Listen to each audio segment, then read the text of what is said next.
বন্ধুরা শোনো, আজ আমি তোমাকে এমন এক শক্তির কথা বলবো যেটা যদি তুমি আজই বুঝে ফেলো তাহলে বিশ্বাস করো তোমার জীবন বদলে যাবে। তুমি আজ স্বপ্ন দেখছো, তুমি সফলতার জন্য ছটফট করছো, কিন্তু প্রশ্ন হলো তুমি আসল চাবিটা চিনতে পেরেছো কি?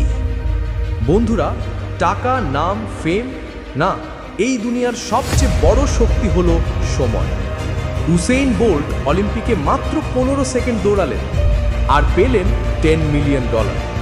কিন্তু এই 15 সেকেন্ডের জন্য তিনি 20 বছর সময় ইনভেস্ট করেছিলেন। পিকাসো মাত্র 2 মিনিটে ছবি এঁকে দিলেন, বললেন এর দাম $1 মিলিয়ন। আর জানো তিনি কি বলেছিলেন? এই 2 মিনিটের ছবির জন্য আমি 25 বছর সময় ইনভেস্ট করেছি।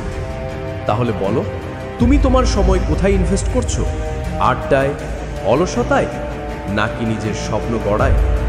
মনে রেখো, ভালো সময়ে সবাই পাশে থাকে, কিন্তু খারাপ সময়ে সবাই পালিয়ে যায়। তবে সময়ের এক গুণ আছে, যত কঠিনই হোক সময় বদলায়। শাহরুখ খান প্রতিদিন মাত্র 4 ঘন্টা ঘুমান, বাকি সময় কাজ করেন।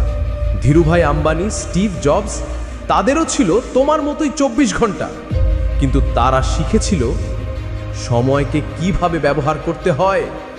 আমি প্রতিদিন সকালে ডায়েরি লিখি, কাজগুলো লিখি, প্রাধান্য দিই কোনটা আগে কোনটা পরে, আর রাতে ঘুমোই তখনই যখন সব কাজ শেষ হয়। বন্ধুরা, সময় একটা অস্ত্র, এটা তোমাকে গড়তে পারে আবার ভেঙেও দিতে পারে। পৃথিবীতে কেউ এত ধনী নয় যে অতীত কিনতে পারবে, আবার কেউ এত গরিব নয় যে বর্তমান দিয়ে ভবিষ্যৎ গড়তে পারবে না। তাই মনে রেখো, don't waste time, invest it.